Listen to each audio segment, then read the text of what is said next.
Hello, everybody. Welcome into the NBA Front Office Show. It's just me today. Trevor is traveling for his well-earned vacation, but it's Friday. You know what that means? Front Office Friday! It's a little weird doing it without my guy to set me up, but we're going to do it anyway. We're going to have some fun. So thanks for everybody hanging out and stopping in here on a Friday for Front Office Friday. We didn't want to miss the show. We're going to be a little weird schedule over the course of the next week as both Trevor and I take a little bit of time off. With that, Trev did not get waived.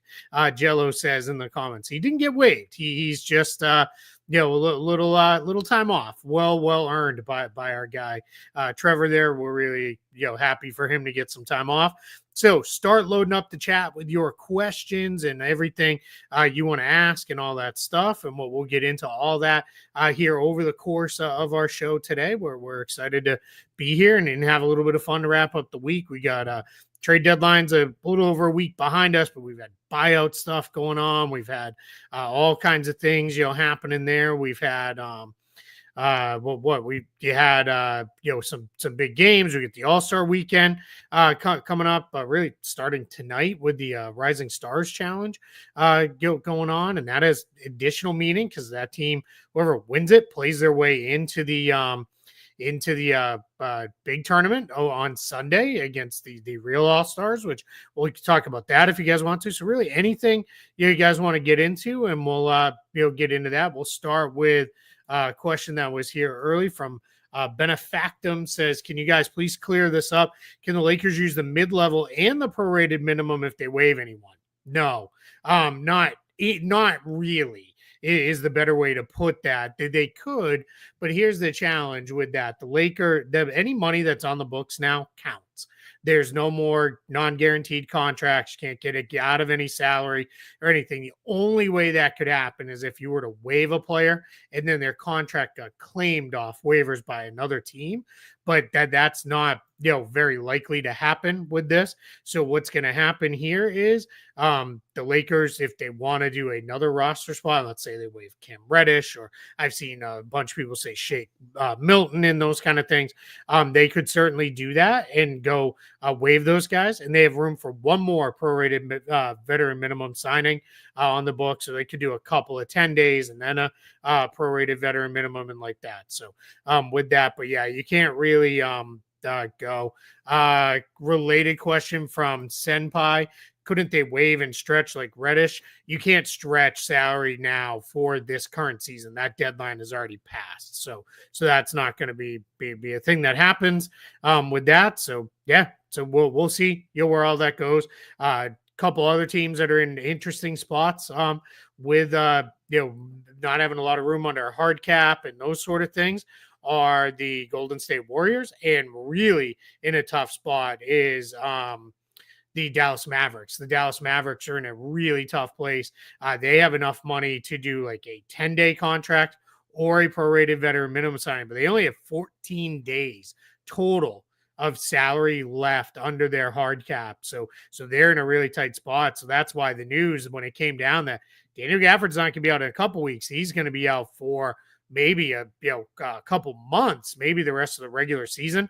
They're in a really, really tough place with that. So that's going to be a something they're going to have to work through. They'll eventually sign a player to fill that 14th spot, but it's going to be a month and a half before we get there for them to be able to do that. So that's going to be something tricky for Dallas. I've heard people float the idea, since he's not fully a rotation guy, maybe Dallas could waive Jaden Hardy, hope a team claims him, and that would free up the necessary space under the hard cap.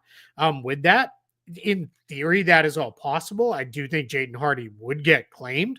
I think any team would jump on Jaden Hardy if they wanted to, bring him in. I just don't think the Mavericks will do that, because Jaden Hardy he's a good young player on a very nice team-friendly contract. I can't see them doing anything like that, but that could potentially be a path, and we kind of go that way with that. So all right, we'll get into a couple more of the questions here. Chris versus the world. Who you got coming out of the East and West? Also MVP. I would say right now, my top two teams in the East are Boston and Cleveland.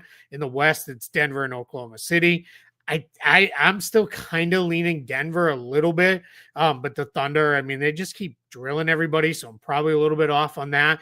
And then MVP, it's really a toss-up for me between Shai Gilgeous-Alexander and Nikola Jokic. I'm probably leaning slightly towards SGA right now, but Jokic has been awesome too, so I really don't have any real issue with that one. If somebody wanted to pick Jokic, fine. He's been fantastic. So I don't really have a huge issue with that, if that is the direction that this went. Let's see. Jonesy asks, if we are forced to consider the Williams trade, can we renegotiate by keeping Dalton Connect in our first? Can't be changed now. We're past the trade deadline. So nothing can be redone with that trade. They could regroup in as soon as their seasons are over. The Hornets season will obviously be over far before the Lakers season is. Charlotte's not going to the postseason. The Lakers will be a playoff team. So, but as soon as both teams' seasons are over, they could regroup and do another whole new trade and transaction. But that trade is done. That's why the Lakers' choices were, and really the Hornets had the same options. But once the trade deadline has passed, which was last Thursday, so a week and a day ago at 3 p.m., when that went by, your only options, if something comes up in a physical, which it clearly did with Mark Williams, is to rescind the trade or to let the trade push through as is, and you deal with whatever the fallout is on your end. The Lakers chose to rescind. There's no renegotiating or anything like that. That can be done. That trade is in the books with that one. So that's going to be the thing. Let's see. All right, I want to go to this one. In defense of the genre, asks, has the NBA ever mistakenly allowed a trade with an error or shouldn't have happened? I don't know about a trade, but the NBA did back in the day actually approve a signing. Folks who have been following for a while may remember this in free agency. There was a deal for Nene Hilario, if people remember Nene back in the day, where he was going to go to, I think it was Houston. I believe was where it was. And the league was like, yep, no issue with it. And the contract actually violated the over 38 rule. And they had already kind of, pushed through, and it was all reported and everything was going to be signed off on. And then it ended up getting corrected and revamped and redone. But that does happen at times with that. I don't know about any trades that got pushed through in error because there's a pretty stringent check process for the teams involved, plus for the league itself that goes through this process. But that Nene signing was a very weird one with this. Chris Paul to the Lakers was never, so I get it. A lot of Lakers fans here, and that's still hard feelings about that one. Here's the issue with the Chris Paul. Excuse me. The league owned the Hornets at the time that trade was made. And this would have been the same as if Jeannie Buss had said, no, allowing the Luka trade. I am saying no to that. When David Stern said no to that trade, that was David Stern acting as the Hornets owner. He didn't veto the trade. He didn't change anything. Adam Silver actually talked fairly in depth about this just this past week, that the commissioner has no power to veto trades and say, no, I don't like the way that trade is going. With that, there was back in the 80s, which is why we have the Stepien rule. The league actually let the Cavs trade away so many first round picks that we changed it to you can't trade back-to-back first round picks. They had to step in and go through all this stuff. So there was just a lot of weird stuff then, and the league, had to get involved because they were really ruining the Cavaliers. Their owner was, but just a little bit of a weird thing with that one. But with the CP trade, that was literally the NBA as owners of the Hornets, as David Stern, the acting owner of the Hornets at the time, saying, no, this trade is not going to go through. I'm not going to let it through. It wasn't David Stern, NBA commissioner. It was David Stern, owner of the Hornets at the time with that. Give me 1 second. I need to get a quick drink.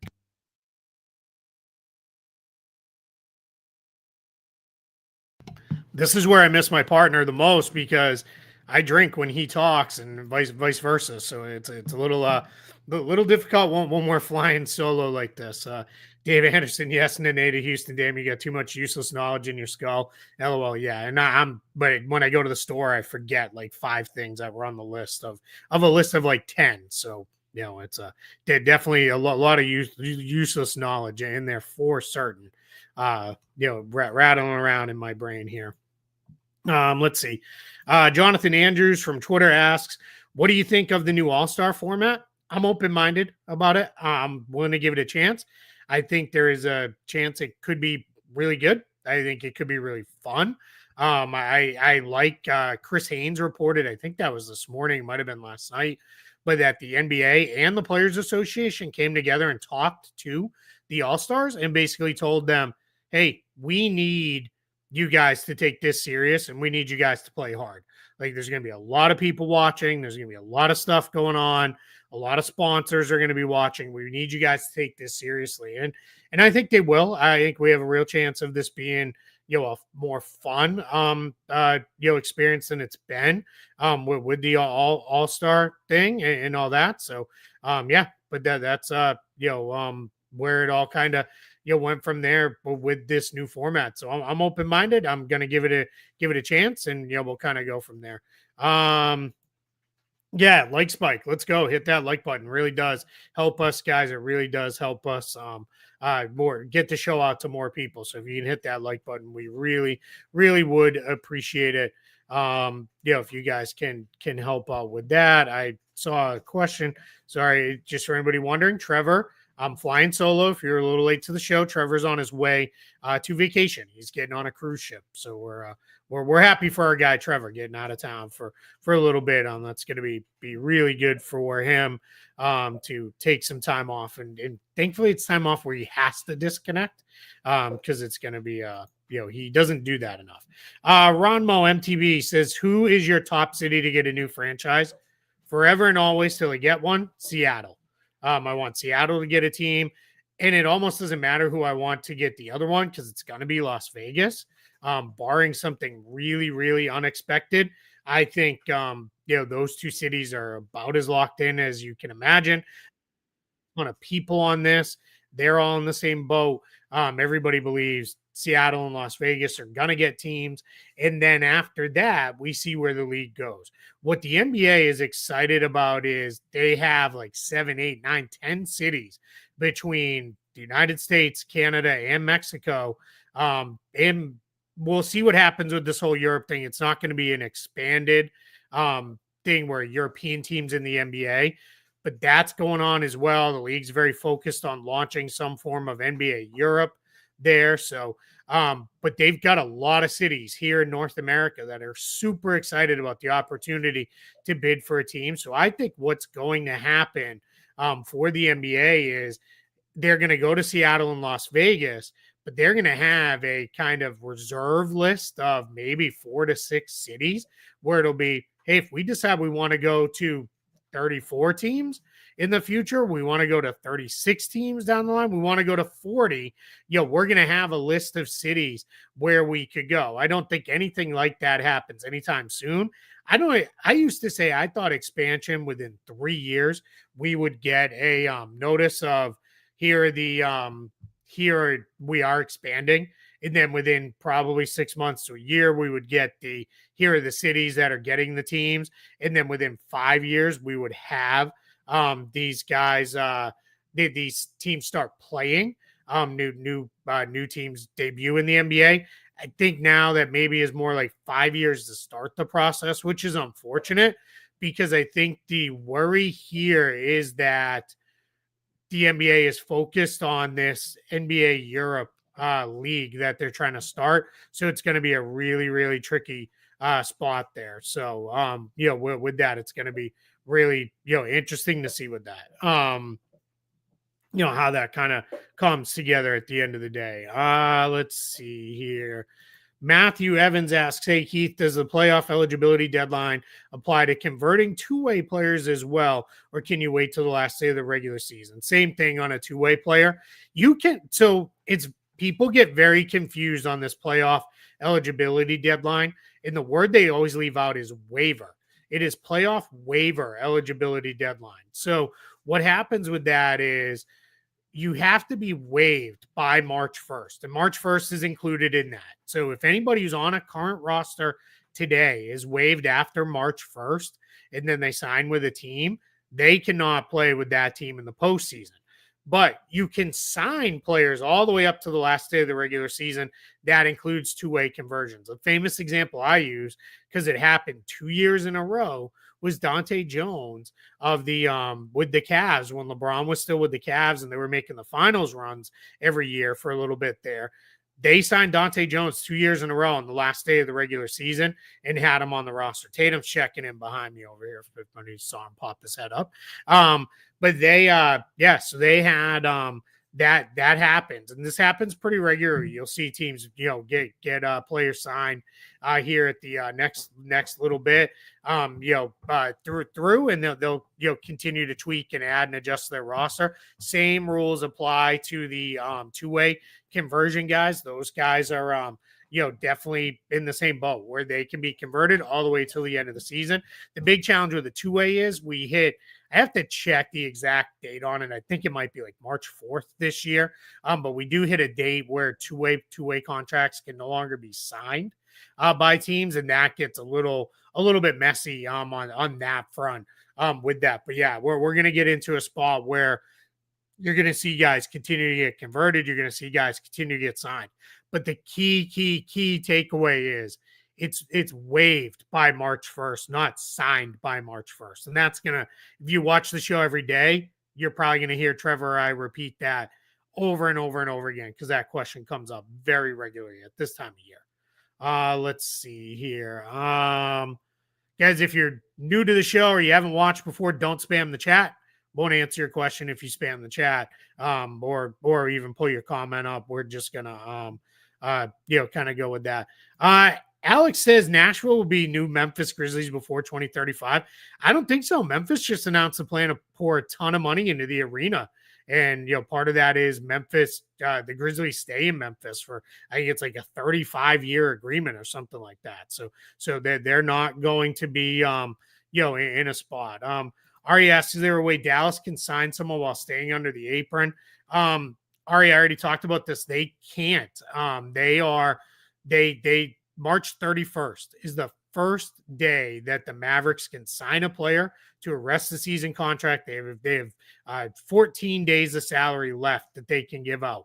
They could do a 10-day and then wait till April 10th when there's only 4 days left in the season. Apologize for the small localized earthquake. The dog has decided he's going to play under my desk here. Going back to that.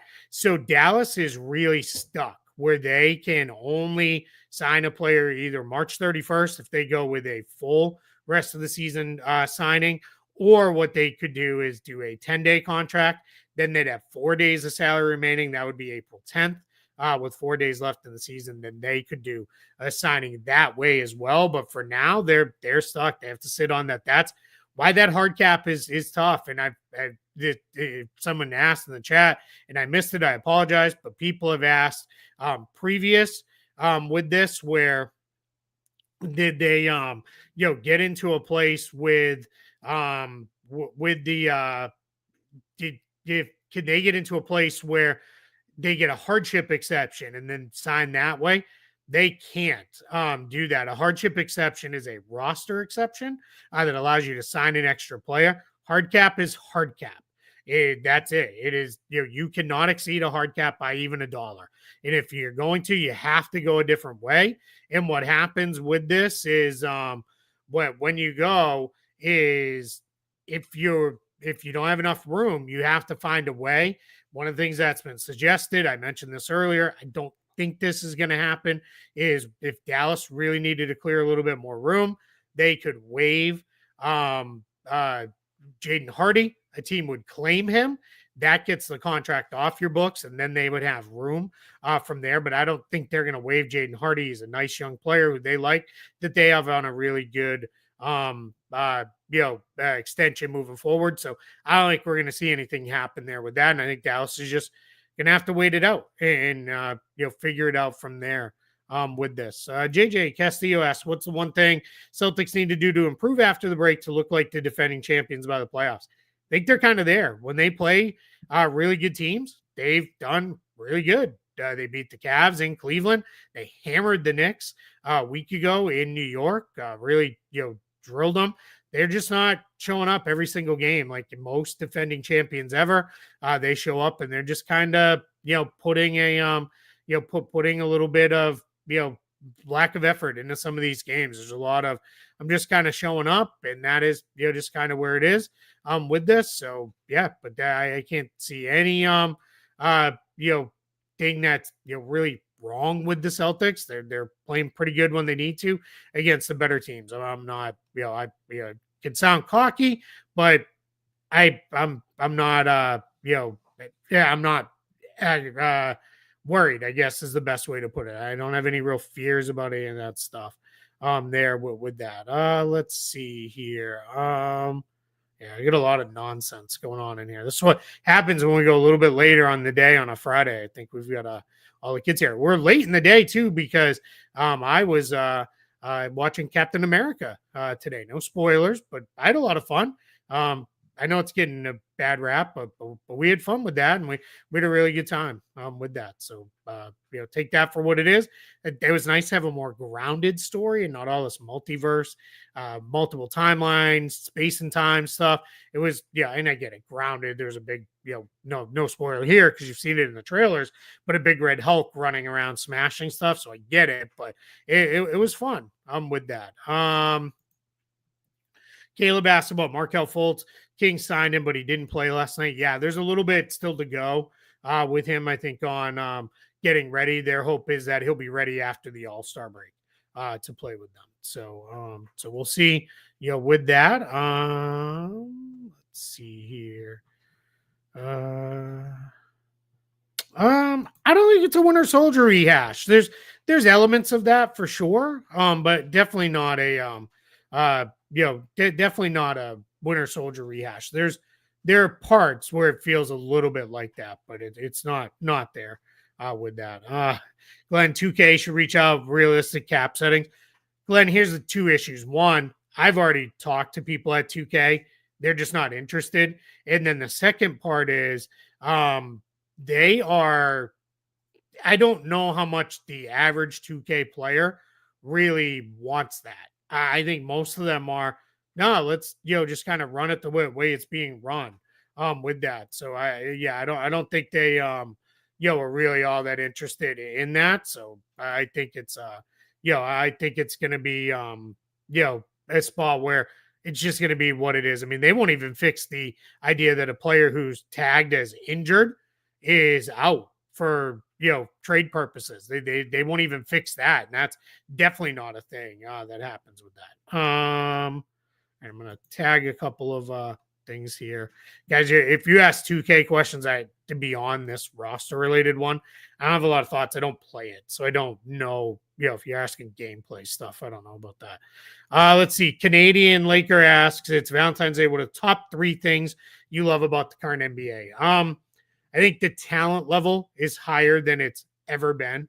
I think the skill level is super high when you look around the league. And then if you look at other leagues around the world, there are guys who even 5 to 6 years ago would have been in the NBA, and there's just not a spot for them now because that's how deep and talented NBA teams are. So yeah, that's probably my highest level thing. I think the game is played cleaner with this. I think that is a lot of fun, meaning not clean like clean versus dirty, but just there's so much skill in the game now on both ends of the floor, and I think that really stands out. And then I really enjoy the I enjoy with the NBA. I love that it's really become like a year-round thing now. There's very little downtime. It's kind of like August and September a little bit, but I love that we've got the season, we have the transaction time, we have summer league stretching out into later into July, and then it's August and September, just a little bit there. So I'm not, I really like. I mean, clearly, I love the, I love the NBA. But I think the game's in a great place right now. No, the league already said they're not pushing the Mark Williams trade through. They would need to find something like the Lakers completely lied and found nothing wrong with Mark Williams, and that's clearly not the case. He's been injured, nothing but injured his first 3 years in the league. So there's no way they could counter any of that stuff. And they could say, hey, that it is what it is. They didn't want to go, and they're not going to push that through there. There with that. Let's see here. Muffin break. What do you think about JJ Redick so far? He's done a really good job. I like that he has a very modern approach to the game. I think he's done a lot of things with the Lakers where it is, instead of saying, this is how I'm going to make us play, I think he's done a really nice job saying, this is the players we have. This is how we need to make this work. And I'm going to, work within the system we have. That's why I'm not, yes, I'm worried about their lack of size. 100%. No less worried about that than anywhere else, or anyone else. But I do think JJ Redick will find a way to, we'll play smaller. We'll play this way. We'll double more if we have to. Maybe we'll trap more. He's going to find ways to make it work. I think he's a really good, smart coach. And I think the Lakers are in really good shape having JJ. I think he is really, really solid with that. So, guys, I am trying to keep up with the trolls here, but I apologize if I'm missing some of those, and I know that gets people kind of bummed out with this. So let's see here. There was another one. YYC, who do you hope gets Cooper the most? A franchise that needs him bad. Yeah, that's a really good question. I kind of walked through this with another podcast recently, and it's a little bit of a cop out. But if you look at all the teams that are near the top of the lottery, almost all of them, I'm like, yeah, I'd be thrilled if he was there. I think he'd be great. I think he'd be really solid if he was on, this team or something, like the Hornets have needed a franchise guy like him forever, really. I think that'd be really good. I think Washington, he'd fit in amazing with that young core that they're building there. You could do a lot of fun stuff with a group of Sarr and Koulibaly and George and Carrington and Cooper Flag. Like, let's go. I'd be thrilled to, watch that group kind of grow together. I think Portland could use him as they kind of reset. Utah doesn't have, their kind of guy in that spot as far as young players go. I like Isaiah Collier. I like Keontae George. I really like Hendricks, but he's now, hurt now. But yeah, I really don't think there's a bad spot for Cooper Flag, and I think he's going to be absolutely awesome. When he gets going into the NBA with stuff here, I think he's going to be really, really good. Let's see here. Trying to pull some other stuff here.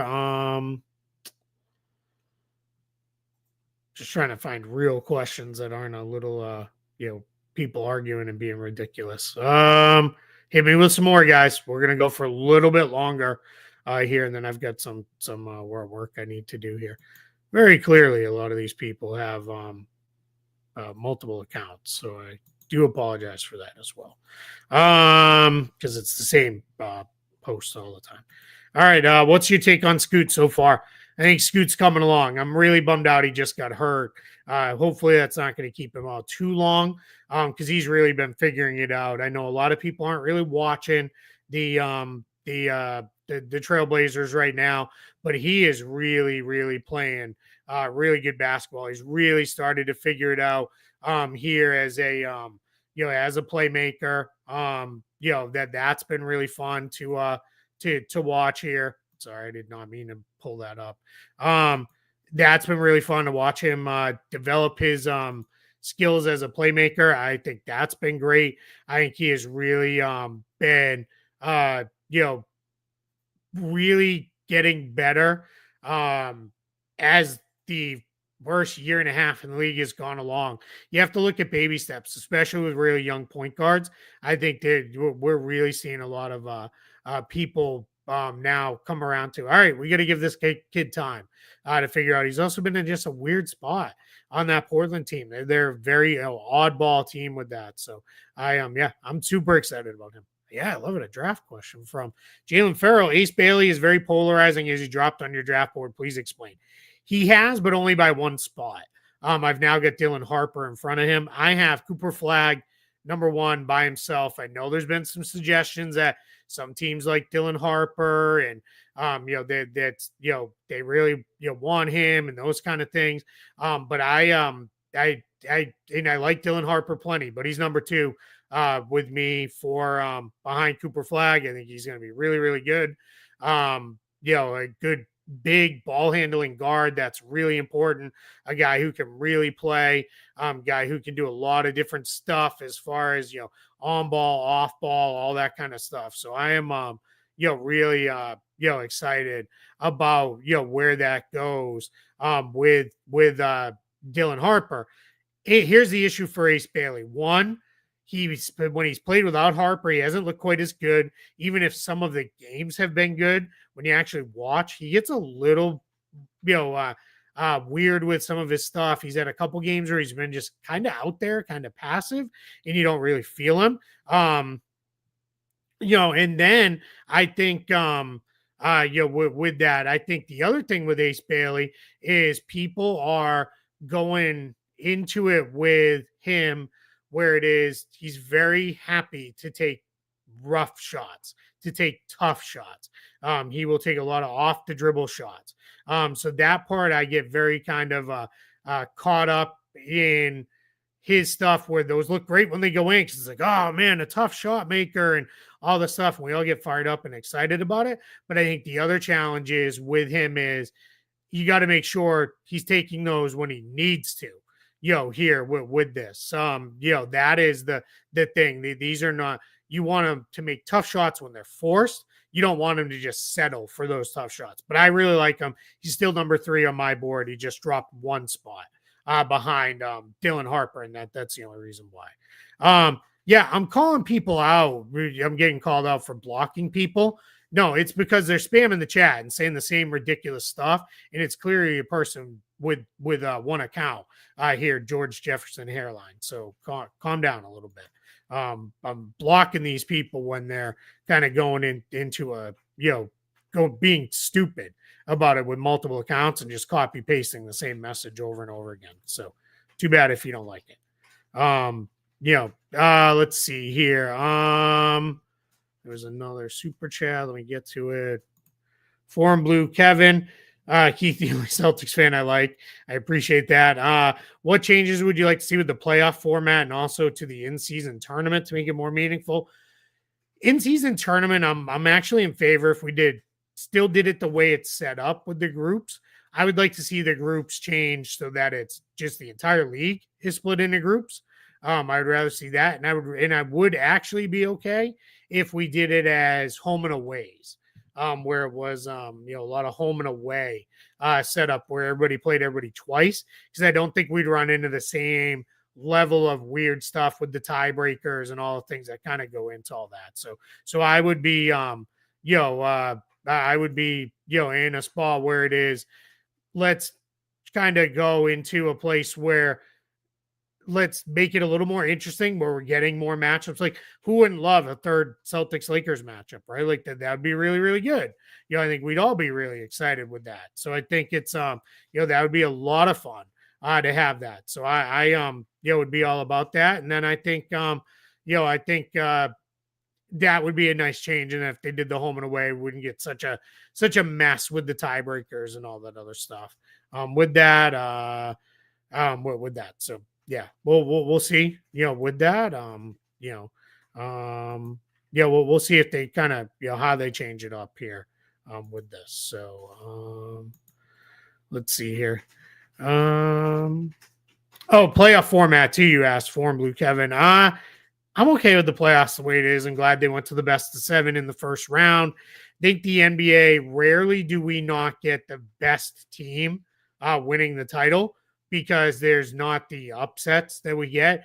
And I get the upsets are fun. They're a blast. There's a lot of that stuff. I like upsets. That's why I like the NCAA tournament. I think that's a lot of fun. You get it there. But in the NBA, after the long regular season, I want the best teams to come through in the end. So that's why I'm okay with the playoff format the way it is. I don't, necessarily think we need to change it. I don't think we need to change it into, or let me rephrase. I wouldn't mind if we changed it to being a full, full top 16 teams.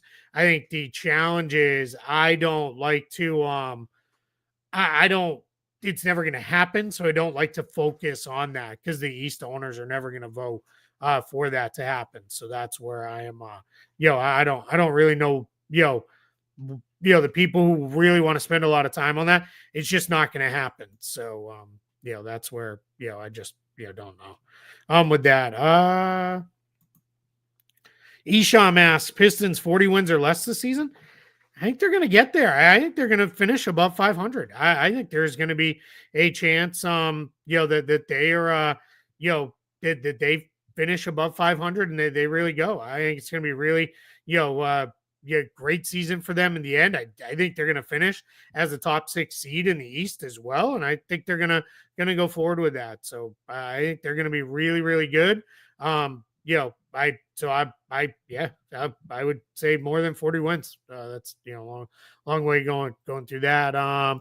Noel asks, if anything, are you excited about an All-Star weekend?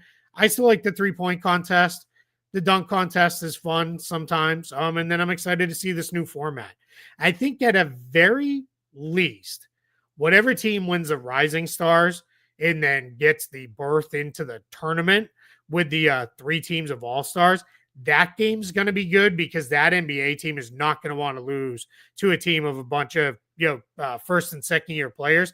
And I hope that now with this news that came out that they had the NBA and the Players Association sat down with the players and expressed the importance and the changes they made. I think we're going to see this really kind of be a lot of fun where we see this kind of really turn into a good place where it really becomes a lot of fun and guys don't have to play so hard. So I think it's going to be really good here with this. So so we'll kind of see where all that goes with this. 9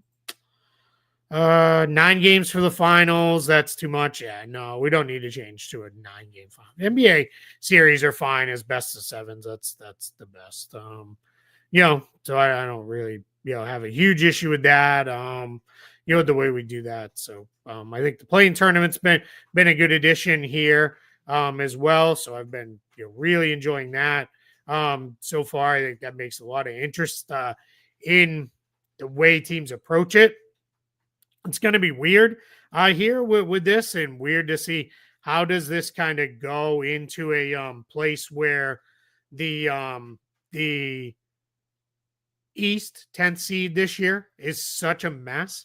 How is that going to be? Does anybody even want that spot?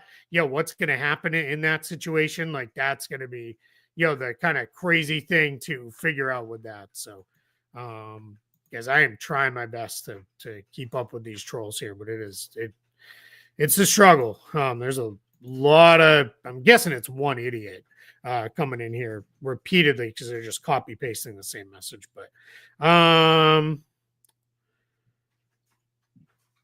what heavy PSI? I like there was a heavy watch on TV rights, and they signed it. The media rights deal is done. Completely done. It's locked in. Next year we get games will be on ESPN, ABC as they are this year. Then they will have games on NBC, Peacock, and then Amazon get the streaming rights package as well. So that's going to be our 3 TV providers. It's going to be great, to have some new blood. I'm super excited to see both. You could just Google it and you could kind of see NBC and Amazon are starting to put together their teams for both.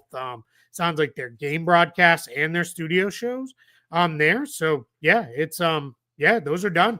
Done. That's why the cap is gonna go up 10% next year, and it's gonna go crazy. We don't have a mod on Front Office Show. We've never really needed one. It's between Trevor and I, we can usually keep track of it, and we don't get buried in nonsense on this show. I think it's just timing. I think being later in the day on a Friday, I think we've got I know some places are on a long weekend and that, so I think it's going to be a little weird. Yeah, PSI blackouts are moved next. I mean, I would love that too. I don't think it's going to happen. There's too much push on there to see it. They want people still to get into the arena. They want them to pay for the local broadcast, whatever it is, cable or whatever. With that, I will say we've seen a handful of these teams go into a place where they are doing their own thing for a push. So that's been a little bit different. So we'll see. With that. Let's see, Andrew. How come I see games on HBO Max? That's only for this year. Well, they did it last year, but this is the last year because that's all under the Warner Brothers umbrella, which also owns the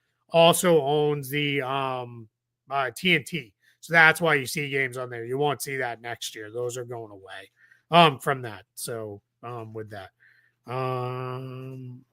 there were a couple questions I wanted to get to as we're going to wrap up here momentarily.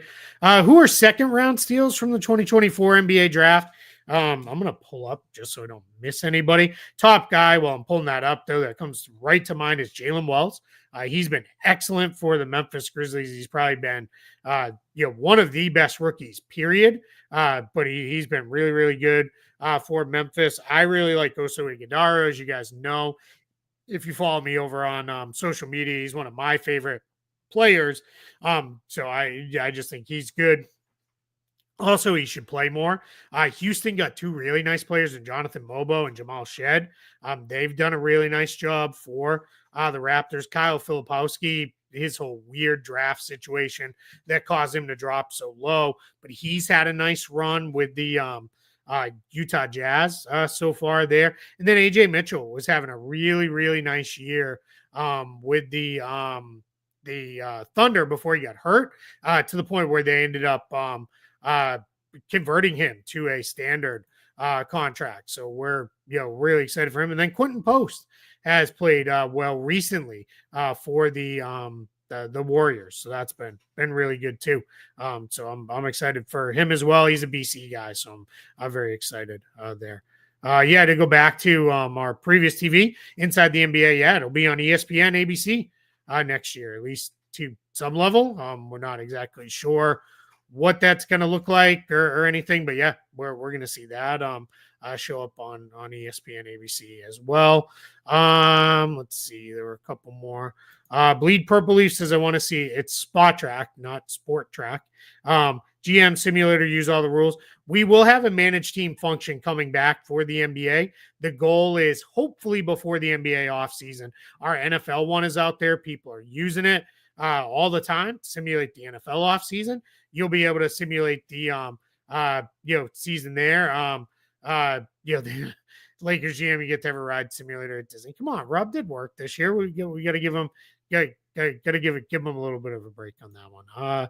Dave asked, do I go to many Magic games? I used to go to almost all of the Magic home games to cover them. As part of the media. I don't go very often now because now I'm covering a lot more of the league. And here's the challenge, just give you a little peek behind the curtain. Magic home games are usually at 7 p.m. Eastern. That means the building opens to the media at 4. If you really want to connect with people, you got to be in the building right when it opens too, because you want to be able to go talk to players, coaches, scouts, whoever's in the building before they get busy with stuff. Then right around 5-ish is when they'll do media, pregame media with the coaches of both teams, and then the locker rooms open. I don't have to do a lot of covering direct Magic games, so I don't usually do a lot of pregame in the locker room, but I do like to go to the coaches pregames, especially if I have specific questions. Definitely if it's a team that's only through once a year, I like to go see them. Then you get into the game gets played. By the time you finish with the game will end around 9:30, about 2.5 hours. By the time you finish with all of your post-game media stuff, you're usually walking out of the building sometime between 11 and 11:30.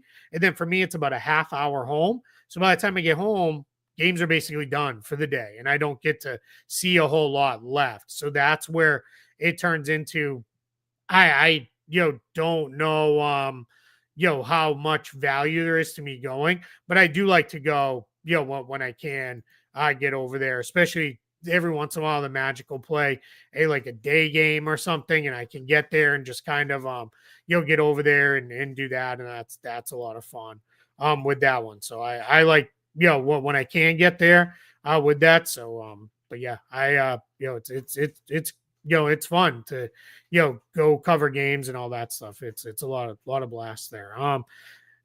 Dave, your follow up, now that the Magic are good, you don't go so much. Yeah, I used to go there all the time.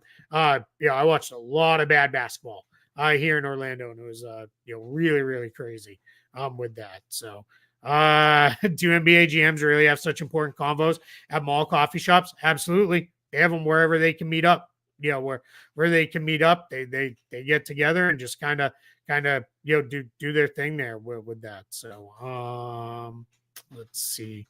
All right, we're gonna wrap it up on a couple more questions here. Will the NBA get rid of back-to-back games? That would mean lengthening out the season. They don't want to start any earlier because they don't like overlapping with football as much as they do already, and they don't want to push the season any later because they saw what it looked like playing games in July when they were in the bubble. People just aren't looking for sports on TV there. Baseball has kind of a throw a game on and maybe you watch, maybe you don't. But people don't really sit down and watch sports in the summertime like they do in the rest of the year. Once school is out, everybody's kind of they're vacationing, they're doing other stuff, they're off doing their things. So the NBA doesn't want to go any later than they go. They kind of like the window that they're in right now. Let's see here. We are updating all stuff on Spot Track right now from the trade deadline fallout, especially draft picks. So if you see something that looks a little off with a draft pick, there's a chance it probably is. Trade Machine, there's no real trades right now, but we're getting into all that stuff where we're going to go all there with that. I'm not avoiding Luca questions. I'm just not answering the same stupid stuff that's not even a question. It's just, ignorant people posting the same thing, copy and paste. So I like Luka. I've talked about the Luka trade endlessly. We don't need to have that conversation any further than we've already had it here. Let's see. Let's go here.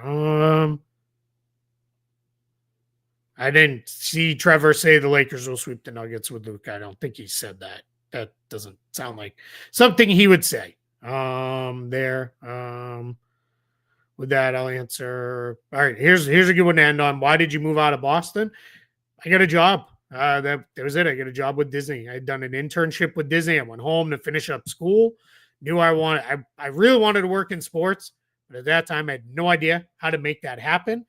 Media was nothing on my radar at that point. And I was like, I don't know how to get into the world of sports. My thought was going to be, I have a teaching degree, an education degree. So I was going to teach and coach, but I did an internship with Disney, loved working for Disney, and said, all right, I can always do the teaching and coaching thing. Let me see what it's like in Florida beyond just a 6-month internship. And I moved down here, met my wife, worked for the company for 20 years. We got, moved, to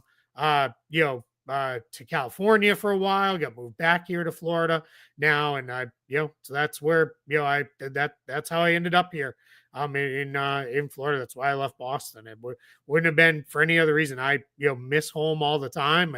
If it wasn't so cold, I would really consider moving back, but it was 80 degrees here today in the middle of February.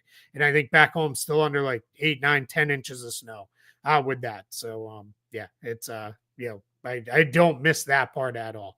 All right, I'm going to lie. I'm going to finish on this one because it's funny. Cyrex, tell us what you really think of Trevor. Now's the time. I love Trevor. I promise I'm not pandering to anybody with that, because, if I wanted to tell you bad stuff, I'd tell you the bad stuff. But I love Trevor. He is the driving force behind our show having any of the level of success it's had, because he's the one who, when I'm like, man, I'm really busy, I've got 9 million things to do, and he's like, let's go. We got to get in a show, especially when it was the early days of the show and we were trying to pick up a following and all that, he really, was the one. We got to grind. We got to do it, multiple days a week. The live show on Fridays was like a combo idea the two of us had, because we had a couple Fridays in a row where it's like, man, we are like struggling for topics. And we said, let's just kind of do a live show. We'll do a live mailbag show.